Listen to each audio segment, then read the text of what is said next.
студиото со вас, Деспина Тодоровска. Добро вечер и ви благодарам за вниманието. Од утре по последните 2 недели Европа влегува во нов топлотен бран со најавени температури од над 40 степени. Даниел Василев известува новаа тема. Даниел, какви се прогнозите и најавите? Добро вечер, Деспина. Ова ќе биде втор топлотен бран кој ја зафаќа Европа ова лето. Практично се очекува температурите да ги надминат и оние 40 степени. Очекувањата се дека ќе трае најмалку 2 недели, односно некаде до околу 10 август.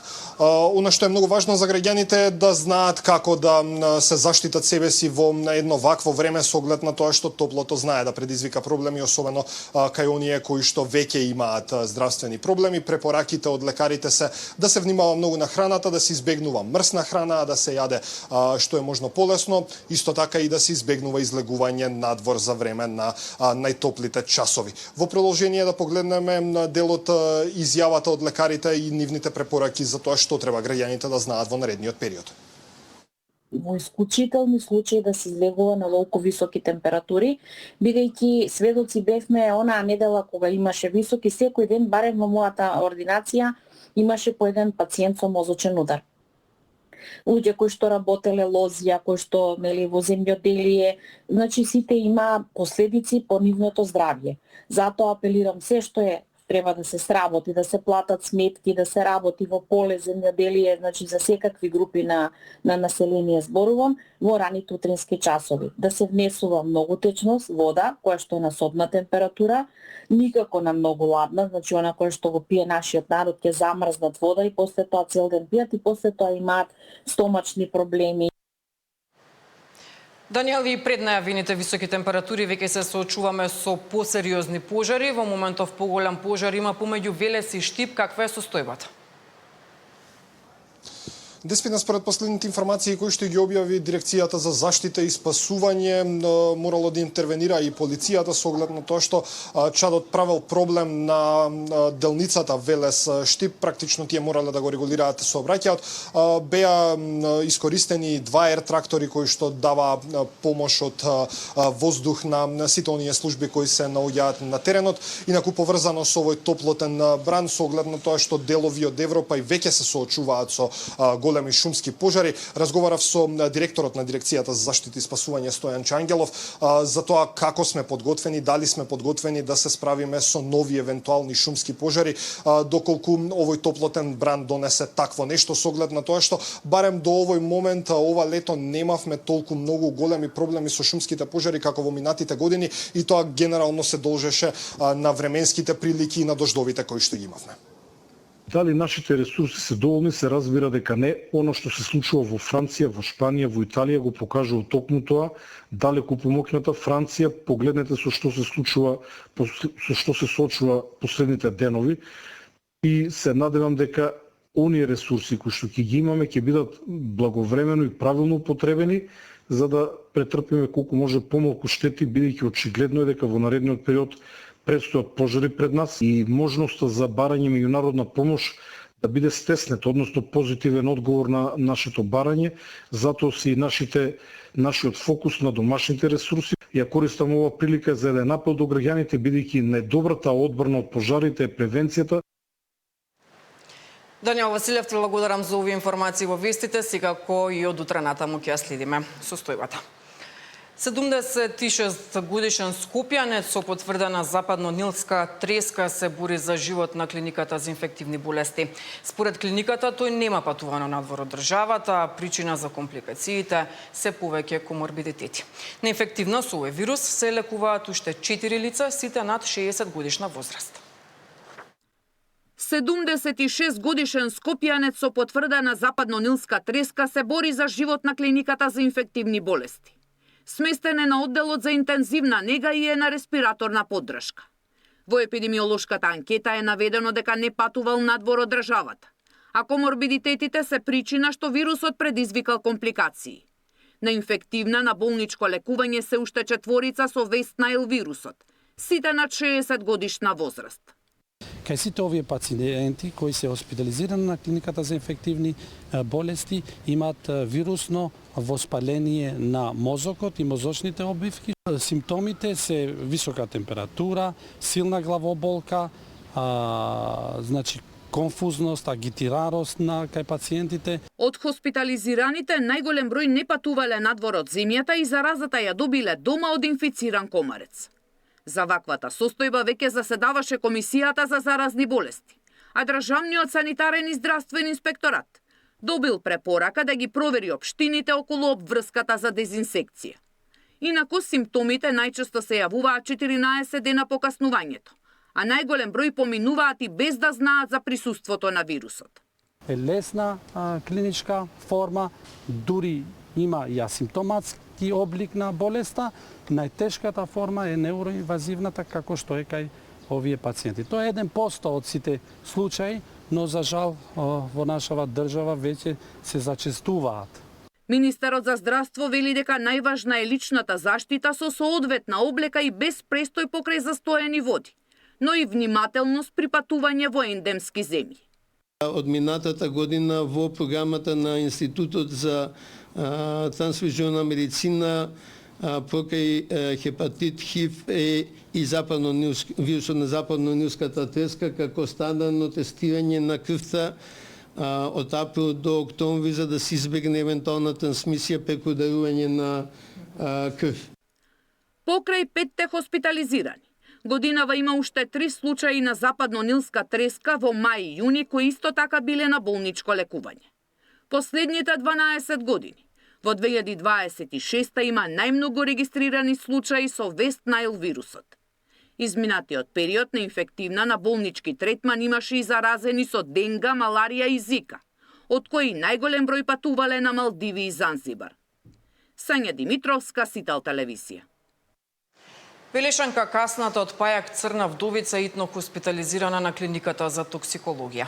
Биологот Арцовски Пржо смирува и вели дека средба со ваков пајак во Македонија е многу ретка и дека стапката на смртност во Европа е екстремно ниска. Сепак Македонија нема специализиран центар за третман на вакви убоди. Даниел Василев разговараше со него. Кирил, добро вечер. Имаме случај на каснување од пајакот Црна вдовица во Велешко. Станува збор за еден од најотровните пајаци во светот, барем од моето лаичко знаење.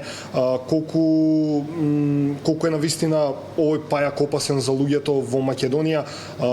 Каде може да се најде, дали го има насекаде низ целата територија или сепак станува збор за одредени региони во државата каде што може да се најде? Значи, црната вдовица е вид кој има типично медитеранско распространување, ние го нарекуваме европски медитеранска црна вдовица, и тој природно се може да најде исклучиво на самиот раб на Медитеран, значи најмногу на бреговите на Средоземното море и вамо во Македонија се некаде неговите северни простори на дистрибуција, северна дел на Македонија, Србија и така натаму.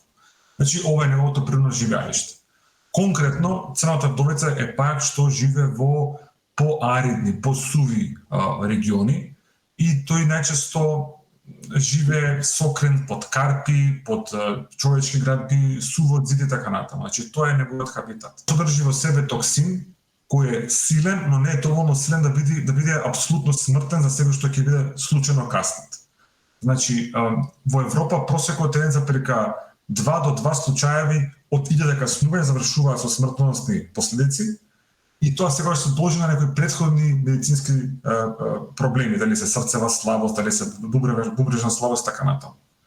Едно од работите што во Македонија уште во 2004 година е објавена една студија, една анализа околу тоа како треба се третираат напади од пајаци од аспект од медицински аспект и се покажа дека со таа метода што употреба во Македонија многу успешно. Значи доколку пациентот пријави убот или каснување од пајак, таа терапија што е применувана во Македонија е релативно успешна.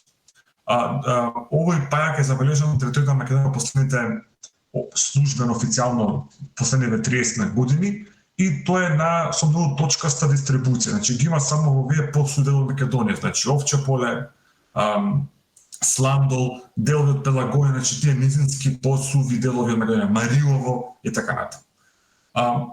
Сега, за самиот пајак постои многу голема митологија, легенда, самото име звучи црно, страшно, црна вдовица, дека како ќе касне сигурно ќе убие, што не е така случајот. Значи постојат многу мал случаи документирани каснувања, значи тоа значи дека луѓе што биле каснати, приметиле и побарале стручна медицинска помош и при тоа тие биле заведени. Мора да потенцирам дека во Македонија ние немаме медицински установи кои се специализирани да третираат или да анализираат вакви случаи. Значи, кога станува збор од токсиколошки аспект, може има некој повеќе внимание се обрнува на труење од печурки или од габи, дека тие се малку почести во Македонија, но за многу други случаи немаме доволно институционално искуство или доволно спремност да го оцениме. Прво како да препознаеме во природа, да речеме дека да, ете, станува збор за еден од најотровните пајаци и дали воопшто има начин да се заштитиме, во смисла дали станува збор за агресивен пајак или каснувањето на човек е од нужност и самоодбрана? Значи не постои во биологијата агресивност кај животните. Тоа човечки аспект не така гледаме дека агресивен, не агресивен. Како што кажав, овој вид на пајак има многу тесна дистрибуција, се среќа во многу специфични локации, треба многу работа се погодат ние да бидеме во контакт со тој пајак. Тој е многу помал од што луѓето го замислуваат, тој е помал од 1 сантиметар, има црна обоеност и абдоменот има црвена обоеност од црна мрежа преку него, така може лесно се препознае, но исто така во природа постојат многу други пајаци, од други семејства на пајаци кои имаат црвена колорација и затоа луѓето треба да добиваат уплав или да се преплашуваат што цветнат пајак. Значи во Македонија веќе има значен степен на арахнофобија, луѓето онака многу се плашат од пајаци. Сигурно ова нема да им биде некаква предност, но сакам да ги уверам дека во Македонија нема отровни тарантули, нема отровни змии, мамби, значи тоа се од филмови, тоа се во тропските предели, ние живееме релативно безбедна животна страна, така треба да постојат случаи нормално, но постојат други видови на животни, домашни животни, кои се стички поопасни отколку пајаците. Благодарам многу за овој разговор. Добро. По стивнувањето на епидемијата во Густивар се воведува засилен надзор за да се спречи појава на други заразни болести. Во градот засега нема пациенти со симптоми на жолтица, но според лекарите најважно е да се одржува личната хигиена. Еден алерт до матичните лекари, до здравствените институции во Гостивар, да сега фокусот го стават на следните предизвици.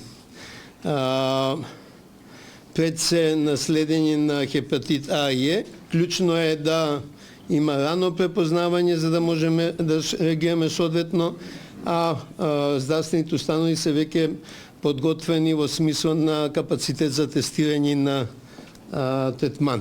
Резултатите кои ги добиваме во однос на лабораториските испитувања, добиваме покачено ЦРП, а во однос на резултатите од микробиолошките испитувања, во поголем процент кај пациентите имаме позитивна уринокултура, најчест предизвикувач е бактеријата Escherichia coli и кај некаде 30% од копрокултурите кои што ги правиме, фецес паразити, испитувања што правиме кај пациентите, изолирани се паразити Enterobius vermicularis.